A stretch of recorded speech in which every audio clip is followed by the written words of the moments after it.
Chapter 1 தொடர்ச்சியாக பார்த்து கொண்டிருக்கின்றோம். இன்றைய தலைப்பு மாற்று கூட்டம் பற்றிய எச்சரிக்கை.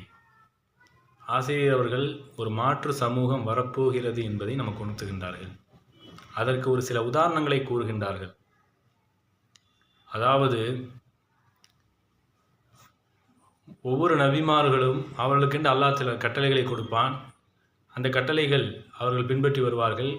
அந்த நபி வஃபாத்தான பிறகு வேறொரு நபி வருவார்கள், புதிதாக கட்டளைகளை கொண்டு வருவார்கள். அந்த சமுதாய மக்கள் அந்த கட்டளைகளை ஏற்று, வேதம் கொடுக்கப்பட்டால் வேதத்தை ஏற்று பின்பற்றுவார்கள். ஆனால் அந்த பின்வரக்கூடிய நபிமார்களுடைய சமூகத்தவருக்கு ஒரு கடமை இருக்கிறது. என்ன கடமை என்று சொன்னால், அந்த முன்பு வாழ்ந்த நபிமார்களுடைய சமூகத்தவர்களையும் இப்பொழுது அல்லாஹ் கொடுத்த இந்த கட்டளைகளை, வேதங்களை ஏற்றுக்கொள்ளச் செய்வது பின்வரும் கூடிய நபிமார்களுக்கு ஒரு கடமையாக இருந்தது. காலப்போக்கிலே, கால வரலாற்றிலே நாம் பார்க்கின்ற போது அதுவெல்லாம் நடைமுறையில் இருந்தது. அந்த அடிப்படையில் நாம் பார்க்கின்ற போது எல்லா நபிமார்களுடைய அந்த குறிப்பிட்ட தவணை காலம் முடிந்து, குறிப்பாக பனி இஸ்ரவேலர்களுக்கு கொடுக்கப்பட்ட அந்த நுபுவத்தினுடைய முழுமையான அந்த இடங்கள் அனைத்தும் நிறைவு செய்யப்பட்டு, இறுதியாக முகமது நபி ஸல்லல்லாஹு அலைஹி வஸல்லம் அவர்கள் அரேபியர்களுக்கு இந்த நுபுவத்து கொடுக்கப்பட்டது. எனவே இந்த உலகத்தினுடைய அனைத்து சாம்ராஜ்யமும் முகமது நபி ஸல்லல்லாஹு அலைஹி வஸல்லம் அவர்களுடைய சமூகத்திற்கு அல்லாஹ் தஆலா கொடுத்திருக்கின்றான்.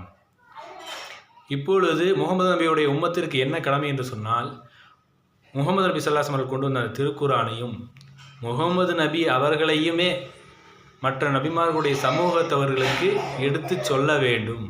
இதுதான் இப்பொழுது இருக்கக்கூடிய உம்மத்தே முகமதியா அவர்களுக்கு கடமை. அது மட்டுமல்லாமல் ஆசிரியர்கள் குறிப்பிடுவார்கள், பல்வேறு வசனங்களை நமக்கு கூறி காண்பிக்கின்றார்கள்.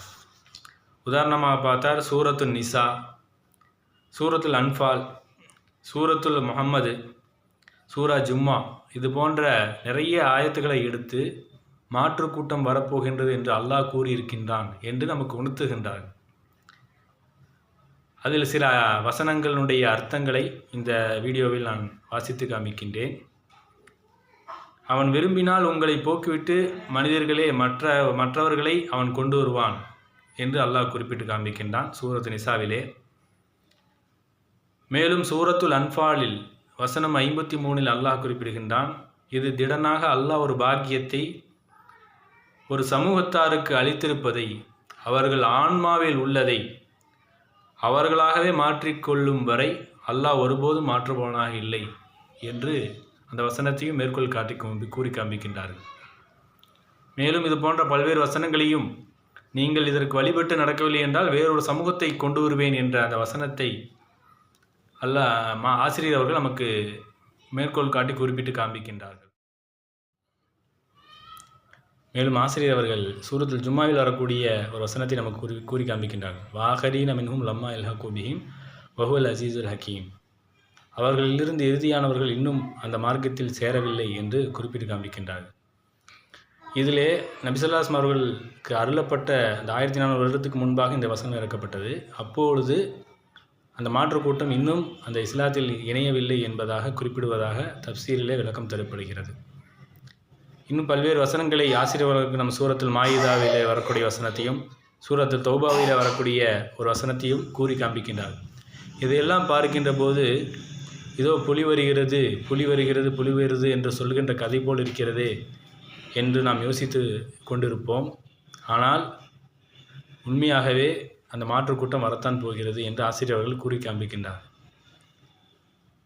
மேலும்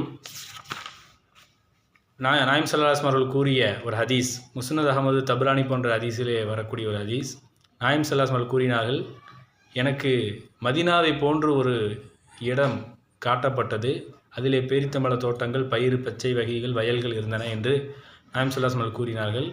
இதை பற்றி உங்களுடைய சமூகத்தவருக்கும் எத்தி வையுங்கள் என கூறினார்கள்.